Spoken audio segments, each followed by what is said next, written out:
Emory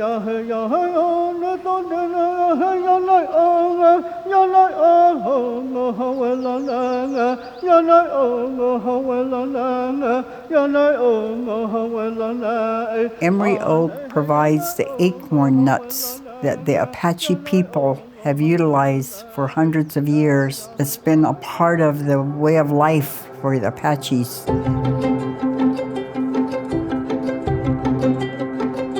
Ever since I can remember, when the acorn season came, that was one of the main things that our family wanted to do, was make sure that they got their acorn crop in. We stayed for sometimes a week at a time. Thought that was a great time to be out in the country and pick the food that we depended on. They're dark brown. Some of them have little caps on it, and you crack them open as if you were eating sunflower seeds. They are used in ceremonial purposes, like for the sunrise dances, which is what they call the coming out ceremony for a young lady. I remember when I was 5 years old, picking with my mom and dad. We laugh, we joke around, we sing as we're picking any kind of songs. And that's what brings happiness out in nature when we're picking acorns.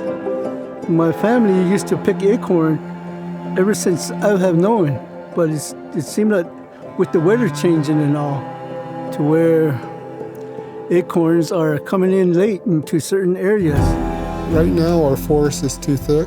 We have undergrowth that is in the Emory oak, the stands that I've seen in Sedona, the stands that I've seen here. They're full of brush in the understory. Acorn harvesting is mainly the end of July and August. You have a 3-week window. We all know when it's time to pick, and you see us everywhere.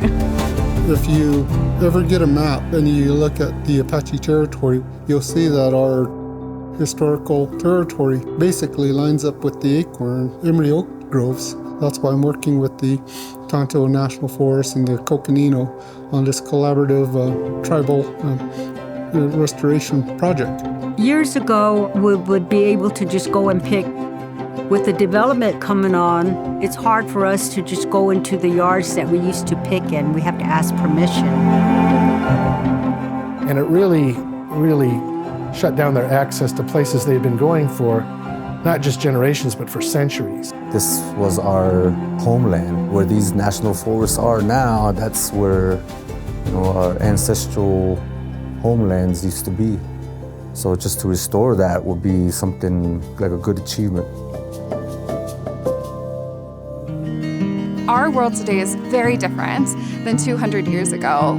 This whole project evolved out of elders saying, hey, what's going on out here? We are not seeing new recruitments. How prescient is that? That they were out there and they were just thinking, oh gosh, something just doesn't seem right. They sounded the alarm.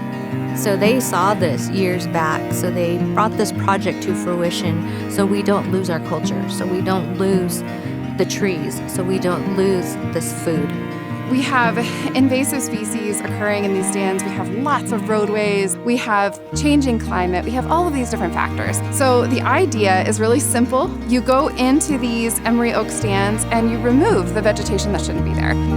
The Forest Service has been great in ensuring that we restore these plants, whether it's through seedlings, whether it's through replanting, whether it's cleaning the area to allow it to grow. So this project has been going on for probably around 10 years. What we've been working closely with the tribes on is to identify places where they've traditionally harvested the Emory oak acorns. We'll do projects that help protect and promote those trees. It's just very gratifying that a federal agency like the Forest Service has picked up this gauntlet and trying to do something. And it's not really, the ultimate outcome isn't just to save the Emory oak for future generations of everybody.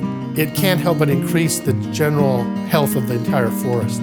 In preserving the Emory oak, what I foresee is a grove of oak trees that are going to produce the best acorn possible, that's going to continue with the tradition as our kids are being taught how to use it, and also they will use it in their ceremonial purposes. We have seen some positive impacts. We're seeing new trees grow. I appreciate the initial group of spearheading and forward thinking. And now that first step has become leaps and bounds to where we're at today. This project is important to the Apache to ensure that we continue to practice and teach our traditional foods to our families, to our children, and so that can be passed on for generations.